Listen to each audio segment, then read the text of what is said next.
Vamos a ver. Afecta en realidad al 2% de la población y generalmente ocurre en gente joven. Aparece con muchos trastornos de ansiedad entre los 20 y los 30 años de la vida, aunque puede aparecer incluso en niños. Y tiene dos componentes: las obsesiones, que son las ideas o pensamientos o imágenes o impulsos recurrentes y persistentes que invaden la conciencia. Siempre son frases, oraciones, o si no, a veces la imagen mental de que alguien está haciendo algo a alguien. Esto puede ser particularmente angustiante, ¿no? Porque a veces hay imágenes mentales en las que el paciente se observa haciendo daño a alguna persona. Obviamente, como no tiene, como esta persona no quiere hacer daño, pues se angustia, teme que esto pueda ser realidad. Puede haber pensamientos, inclusive pensamientos que puedan estar en contra de nuestras propias creencias, ¿no? Había una muchacha que acude a la consulta, una chica religiosa, hija de María inclusive, y de repente está un buen día rezando junto a la Virgen y se le ocurre un insulto a la Virgen María. Y ella queda pues espantada, dice, pero si yo amo a la Virgen, si yo la amo tanto, ¿cómo es posible que me venga eso a la cabeza? Y cada vez que se acercaba a rezar a la Virgen venía eso, ¿no? Entonces ella se angustiaba muchísimo por eso. Felizmente era un trastorno obsesivo compulsivo que podía mejorarse y mejoró bastante con medicación. Y junto con las obsesiones vienen las compulsiones, que ya son conductas repetitivas y estereotipadas, que vienen con deseo. Muchas veces las personas al inicio del trastorno intentan resistir a la compulsión, intentan no ejecutar esta conducta, pero después ya se agotan, se angustian y tienden a volver a hacer, a repetir esas conductas que les alivian el malestar, les alivian el fastidio. Por ejemplo, las famosas lavadas de mano. La obsesión ahí sería: mis manos están limpias, no están limpias, debe haber algún microbio por acá, de repente se me escapó alguno, voy a lavarme una vez más las manos. No, de repente todavía no están limpias, voy a lavarme una vez más. Y ejecuto la compulsión de lavarme de manos generalmente unas 5 veces. Por ejemplo, si la persona se lava las manos 4 veces, le viene la angustia: no están limpias. Si la hace 6 veces, probablemente, mejor repito una vez más. Porque tienen cierta necesidad de llenar algunos requisitos. Las compulsiones deben ser ejecutadas más o menos de la misma manera y más o menos con la misma persistencia. Y se debe efectivamente a una alteración en los circuitos que son manejados por serotonina, que ayuda justamente, esa sustancia, a regular el ánimo, controla la agresión y controla la impulsividad. No surge, como antes se pensaba, como respuesta a un conflicto intrapsíquico, un trauma, ni tampoco por un conflicto sexual reprimido, como se pensó en una ocasión hace algún tiempo. Bueno, esas ideas venían pues de parte de Freud, ¿no? Del abuelito de todos los psiquiatras. Pero ahora sabemos que es un evento eminentemente bioquímico. Sí sabemos que el estilo de vida, las costumbres, obviamente van a teñir, van a darle alguna particularidad pues a la compulsión y las obsesiones, pero no son originadas por estas causas. Ahora, hay algunos otros tipos de trastornos en los cuales pueden haber síntomas impulsivos y compulsivos.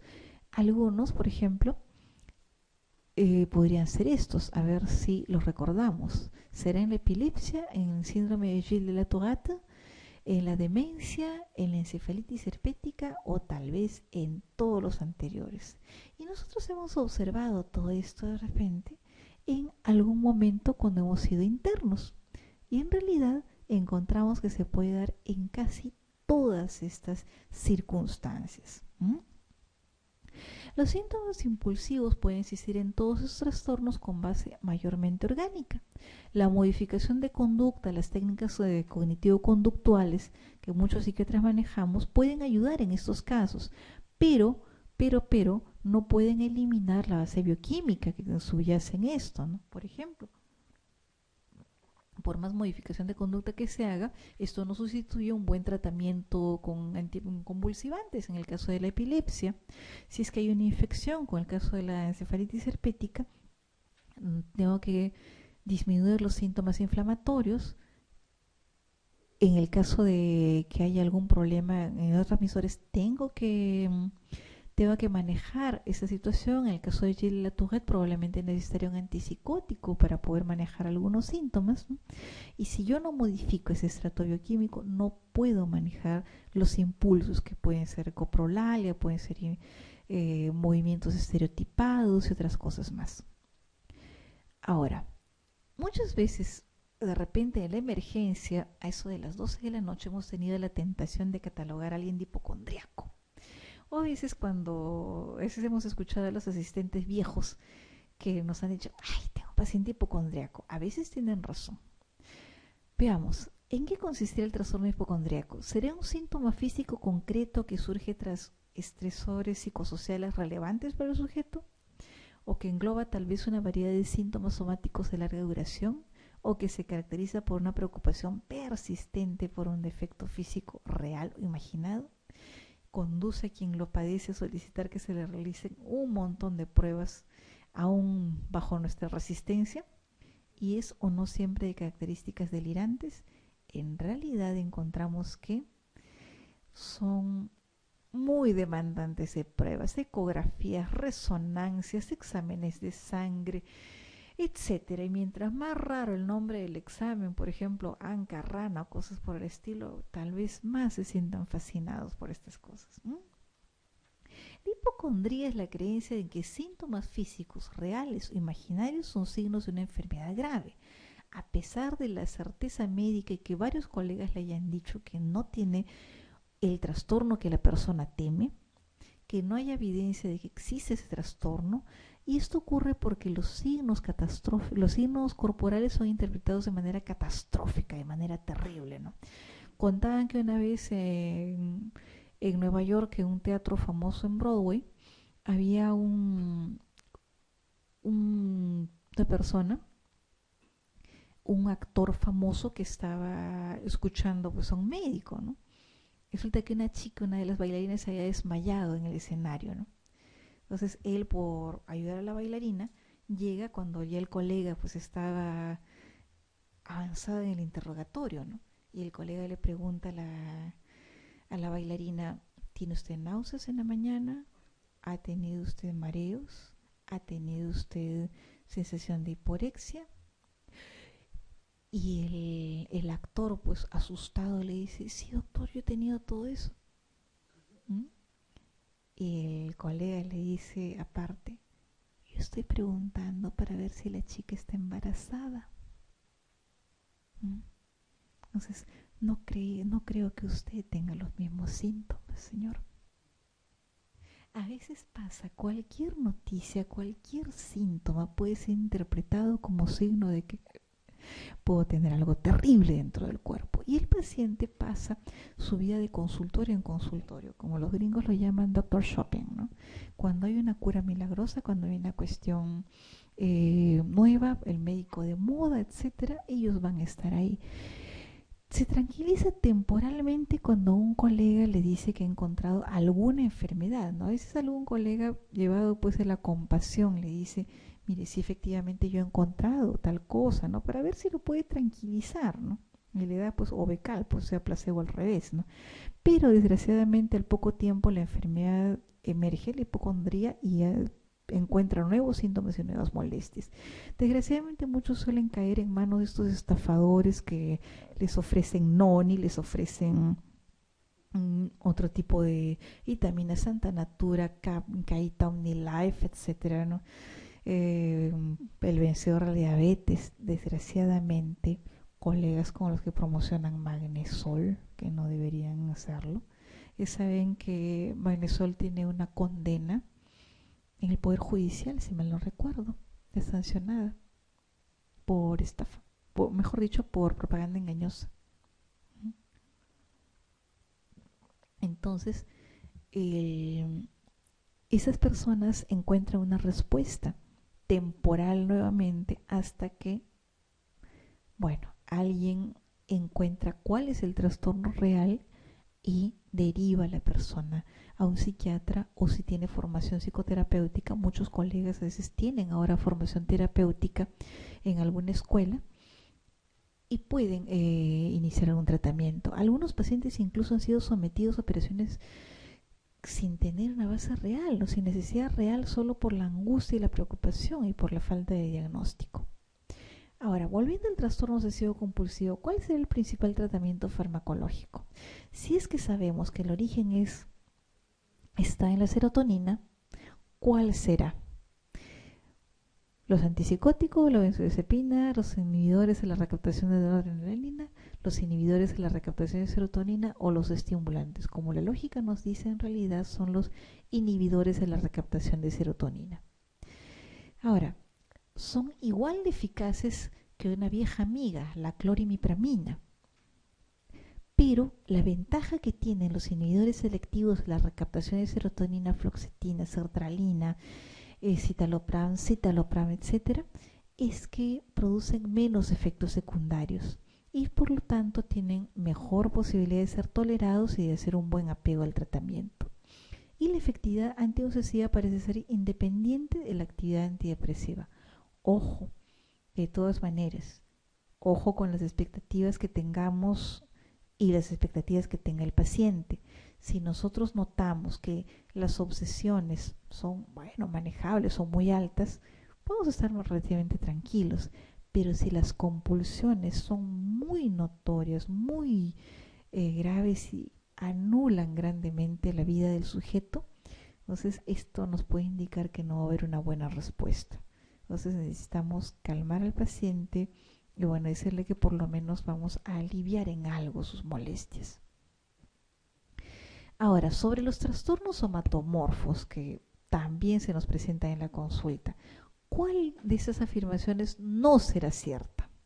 Que el trastorno de somatización suele desencadenarse en personas con problemas para verbalizar sus emociones, que el trastorno por dolor es una enfermedad que puede ser incapacitante, que la hipocondría es el miedo a contraer o tener una enfermedad, que al igual que el trastorno facticio, los trastornos somatomorfos se caracterizan por producción deliberada de uno o un conjunto de síntomas, o que los trastornos somatomorfos con frecuencia se relacionan con trastornos de personalidad y abuso de sustancias. Y si ustedes recuerdan lo que han encontrado en varias ocasiones, encuentran que en realidad esto no es lo correcto.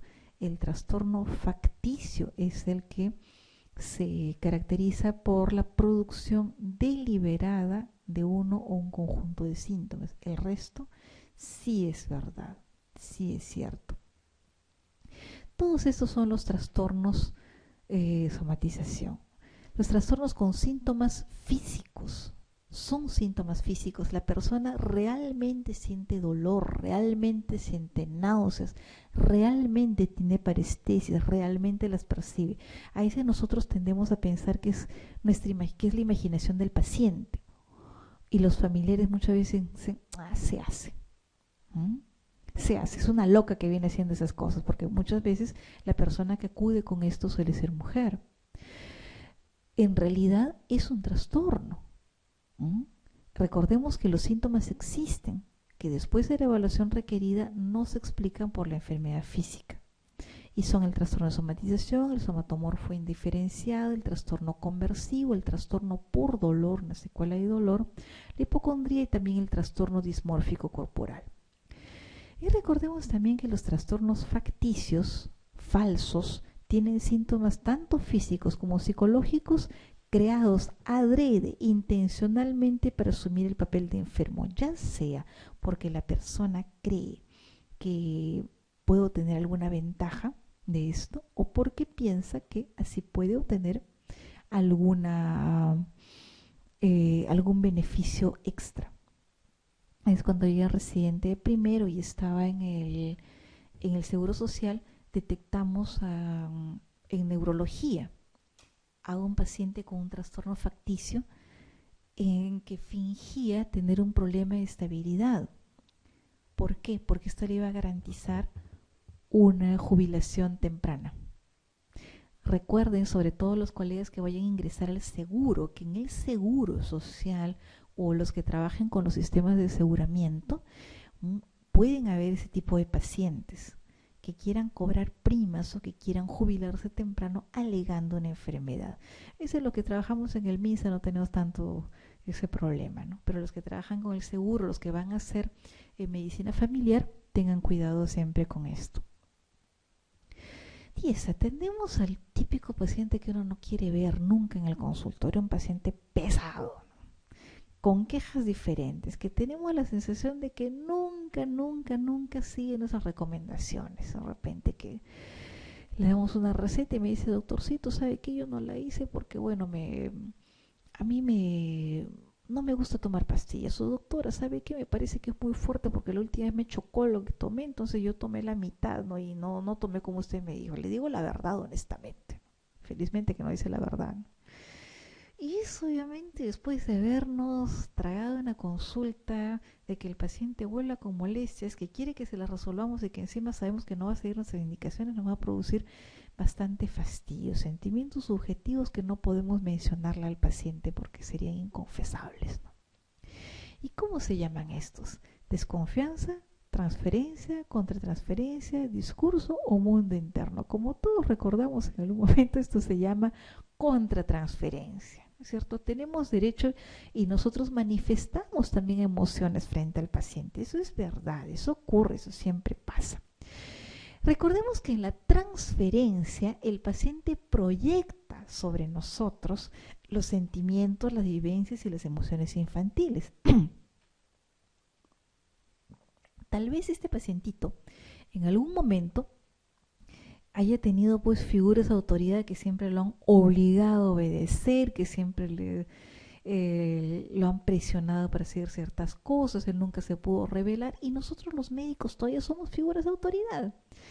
Pero ahora ya son adultos, ahora ya se pueden rebelar, ahora ya pueden protestar. Por lo tanto, una de las formas de rebelarse contra una figura de autoridad con la cual antes no podía hacer nada es no seguir las indicaciones de la doctora o del doctor en esas situaciones. Pero como nosotros somos seres humanos, también tenemos nuestras propias vivencias y también tenemos nuestras propias respuestas y a veces las proyectamos sobre el paciente, ¿no? De repente que nosotros no tolerábamos pues, cuando alguien no nos hacía caso, nos fastidiaba. De repente que nos irrita cuando decimos la verdad y no nos creían. Y ahora pues nos irrita que nosotros hayamos dado nuestro mejor consejo y no nos hagan caso, no nos crean la gravedad de la situación en ciertas circunstancias. Nos proyectamos sobre nuestros pacientes lo que sentimos, las vivencias que hemos tenido, nuestras creencias y nuestra forma de ver el mundo. Eso ocurre. ¿Qué más? Ahora, el favorito de las emergencias a las 12 de la noche. No sé por qué siempre llegan a eso de las 12 de la noche. Hay un paciente que ha comenzado con un conjunto de síntomas. Tienes disnea severa y a veces llega gritando que se está ahogando. O tiene miedo a tener lo que llaman ellos un paro respiratorio, así dicen, igual que dicen un paro cardíaco o dicen un derrame, mareos, sensación de inestabilidad o sensación de que se van a caer, van a desfallecer en cualquier momento, palpitaciones o taquicardia y náuseas o malestar abdominal. ¿Cuál es el diagnóstico más probable? Trastorno de ansiedad generalizada, pánico, trastorno mixto ansioso depresivo, fobia o trastorno de adaptación. Ajá, como usted lo dijo, colega, es un trastorno de pánico justamente, ¿no? Es bien frecuente que llegue este pacientito. Hay crisis de ansiedad grave, de ansiedad pánica o pánico simplemente, que no están limitadas a ninguna situación o conjunto de circunstancias particulares. Recuerden ustedes que la fobia se despierta ante un estímulo. La persona está caminando tranquilamente, ladra un chihuahua y la persona grita, sale corriendo, tiene palpitaciones, boca seca y todo lo demás. Pero el relato clásico del pánico es: estaba yo, abre paréntesis, en mi casa, en mi cama, en mi cuarto, en la discoteca, en la calle, cierra, etcétera, cierra paréntesis, y abre paréntesis, riéndome, comiendo, estudiando, descansando, leyendo, etcétera, cierra paréntesis, un montón de situaciones que no provocan angustia y comencé a sentir miedo, un miedo terrible, un miedo increíble, un miedo a morirme, a perder el control, a enloquecer o a que me suceda un daño muy grave, como ellos dicen, un derrame, un infarto o algo así, junto con palpitaciones, dolor precordial, sensación de asfixia, mareo o vértigo, sensación de irrealidad. Con despersonalización, esto parece que le ocurriera a otra persona, ¿no? Es como si no me estuviera pasando a mí, es como si me observara, ¿no? O desrealización. Esto no es cierto, esto no me está pasando, ¿no? Esto no puede ser, no hay razón para que yo me sienta así. ¿Mm? Dura generalmente unos minutos. Se dice que el pico puede ocurrir entre 10 o 15 minutos y la duración aproximada está alrededor de 30 minutos, ¿no? Puede persistir más tiempo en ciertas circunstancias. El problema del pánico es que suelen ocurrir en la casa o en la calle. La persona llega y a veces ya llega cuando los síntomas están en bajada. Llega a la emergencia, a veces quien primero examina al paciente es el interno, desgraciadamente, porque nosotros estamos a veces en recuperación, estamos viendo a un paciente grave, ¿no es cierto? Viene el interno, la interna alegremente le dice, doctor, doctora, ¿no? Y llegó este paciente, llega un loquito que dice que se va a morir, pero no tiene nada. Tiene la presión normal, tiene la frecuencia respiratoria normal, y hemos tomado hasta su electrocardiograma y no tiene nada. Y bueno, pues ustedes le dicen a hijito, hijita, lo que pasa es que no es que no tenga nada, lo que pasa es que probablemente por la historia que tú describes haya tenido un ataque de pánico, haya tenido una crisis de pánico, ¿no? Investiguen si ha habido consumo de sustancias, porque a veces después del consumo de sustancias, sobre todo estimulantes o alcohol, puede haber presencia de crisis de pánico. ¿No? Y el interno va a haber aprendido algo más en la vida de ustedes, sus residentes. ¿Qué más? ¿No? A veces se puede presentar a la consulta una mujer, por ejemplo, relativamente joven, que cuenta muy tranquila que ha perdido la visión de forma brusca en los dos ojos. No ve nada, estoy quedado ciega de pronto, situación que angustia a cualquiera. Y sé que durante el interrogatorio ocurrió esto hace unas 4 horas cuando una amiga con la que iba a salir de viaje le dijo que no podía ir con boletos comprados y hotel confirmado. La exploración no da ningún síntoma fijo y en la anamnesis la persona recuerda que tuvo un episodio de anestesia en un brazo hace un año. ¿Qué patología es probable que presente? Un trastorno de conversión, un trastorno facticio, uno de somatización, una simulación o un trastorno de estrés agudo. Y como hemos visto, seguido en la emergencia, justamente es un trastorno conversivo, lo más frecuente, ¿no? Y es bastante típico esto de la belle indifférence o la bella indiferencia, ¿no? Es que la persona cuenta muy suelta de huesos que no puede moverse, que no puede mover un brazo, que no puede escuchar o que ha perdido la visión, etcétera, etcétera. Ocurre acá una pérdida parcial o completa de la integración de los recuerdos del pasado, de la conciencia y la identidad, también de las sensaciones inmediatas y el control de los movimientos del cuerpo. Y se pierde la capacidad de hacer control consciente y selectivo sobre los recuerdos y los eventos dignos de atención. Ahora, es algo difícil averiguar hasta qué punto parte de esos déficits funcionales que alega la persona están bajo un control voluntario o no, pero poco a poco y con paciencia puede ocurrir. Recuerdo que cuando era R1 vino una pacientita al Noguchi que decía que no podía hablar. Nos comunicamos durante un rato pues por escrito, por notitas.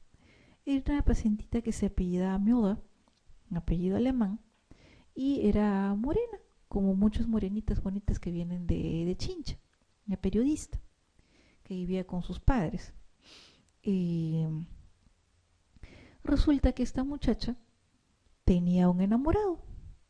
El enamorado era moreno, lo cual no era nada extraño, ¿no es cierto?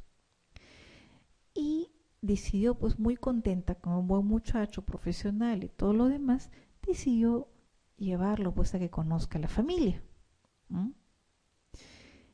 Y el papá estaba con una cara de metro. no dijo nada cuando durante toda la visita, habló muy poco, la mamá fue más cordial. Y cuando el chico se fue de la casa, ¿qué creen que le dijo el papá a un moreno chinchano? Que cómo era posible, que cómo se le ocurría traer un negro a la casa, que había que mejorar la raza. Y nuestra pobre amiga pues casi se cae de espaldas porque dice, oye, mira cómo somos nosotros, ¿no? ¿De qué estás hablando? Encima racismo en pleno siglo XXI, ¿qué te pasa, no? ¿Qué cosa tienes? Y bueno, pues no lo convencía al papá el hecho de que este chico pues tuviera profesión, tuviera negocios, que tuviera buenos modales y que fuera pues un buen muchacho, ¿no? Parece que para él pues en algún episodio traumático había fijado que la melanina pues era una cuestión importante, yo no sé por qué. Obviamente de tal impacto, esta muchacha pues hace un episodio de este tipo, ¿no? Y no puede hablar. Para ella era más importante comentar el hecho de lo que había pasado en la casa que el hecho de haber perdido la voz. Ahora, otra situación que nos remiten los colegas cirujanos plásticos. Una mujer de 25 años remitida al psiquiatra porque afirma constantemente que tiene hinchado una parte de la cara. El cirujano no observa esto y con mucho tino antes de intervenir le remite con el colega. El diagnóstico más probable es de simulación de bulimia, trastorno de conversión, trastorno de somatización o dismórfico corporal. Así es, justamente, trastorno dismórfico corporal. Es la preocupación excesiva por algún defecto imaginado del aspecto físico. O, si es que hay leves anomalías, la preocupación es excesiva y no se convencen por testimonios ajenos. A veces algún cirujano, por compasión, por buena gente, por tratar de aliviarles la angustia, opera o finge que opera, pueden demandar al cirujano por no operarlos bien o por crearles un defecto mayor. Hay un muchacho, por ejemplo, que llega a la consulta diciendo que era muy caderón, que sus caderas parecían de chica. Y entonces había ido con varios cirujanos y los cirujanos obviamente lo habían rechazado de la consulta, ¿no? Y la familia va acompañándolo y le dice el cirujano, mire doctor, no sé, por compasión, por amor a Dios, ¿no? Opérelo, que sea solo ábrale la piel y póngale puntos, ya le vamos a reconocer sus honorarios, lo que sea, pero por favor, ¿no? Porque ya nos tiene hartos, de repente así se convence. El colega pues a tanta insistencia pues y con el deseo pues de ayudar a este chico, ya hace como que entra al quirófano, lo sedan, abre solo piel, inclusive hace que algún familiar vaya para asegurarse pues del hecho, ¿no? Y lo sutura, hace como que lo despierta después de un tiempo y dice, mira, pues ya te hemos operado y ya las caderas están disminuidas. Ah, perfecto, muchas gracias. Al cabo de unas semanas regresa alegando que las caderas habían vuelto a crecer. Y ahí el colega pues se dio por vencido y dijo, bueno, pues tiene que ir al psiquiatra aunque no quiera, y la familia lo llevó. Entonces hay sorpresitas así a veces que se encuentran no precisamente en el consultorio de psiquiatra de primera mano. Ahora, otro problema frecuente que van a ver es el trastorno de estrés postraumático.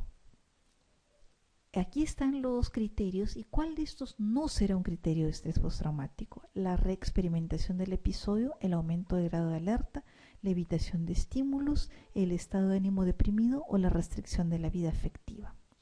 Como ustedes habrán notado de repente en Pares Gosled, justamente el estado de ánimo deprimido no tiene nada que ver en absoluto. Las personas más que depresión tienen una restricción, tanto temor le tienen a las emociones, la angustia, la tristeza que puede desencadenar esto, que prefieren no vivir, no reconocer, no manifestar emociones y resultan al final tan expresivos como un plato boca abajo. Si ustedes quieren ver una buena representación de trastorno de estrés postraumático en película, busquen Río Místico.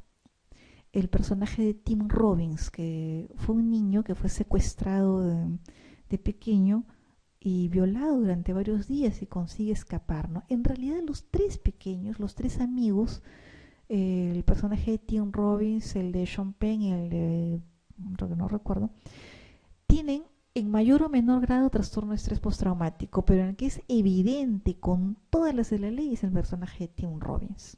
¿No? Tiene una respuesta tardía o diferida a un acontecimiento estresante o una situación breve o duradera de naturaleza excepcionalmente amenazante o catastrófica.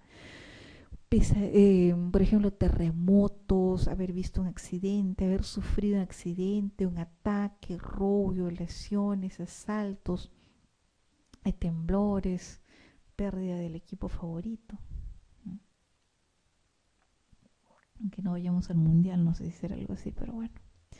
En fin, estas personas suelen tener reminiscencias, reviviscencias o sueños que tienen lugar sobre un fondo persistente de una sensación de como si estuviera entumecida el alma, como si las sensaciones no se pudieran presentar, como les digo, por el miedo a experimentar nuevamente toda la angustia, el temor, el dolor de esa situación. Prefieren no sentirlo. Algunas personas dicen es como si tuviera el alma embotada o anestesiada.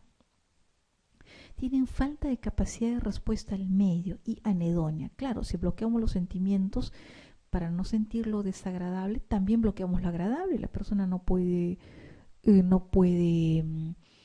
disfrutar de lo bueno de la vida. Tiene una respuesta disminuida sobre el medio ambiente. Si alguien cuenta un chiste, bueno, jajaja, ja, ja, no se ríen, estilo la caricatura de Castañeda, ¿no?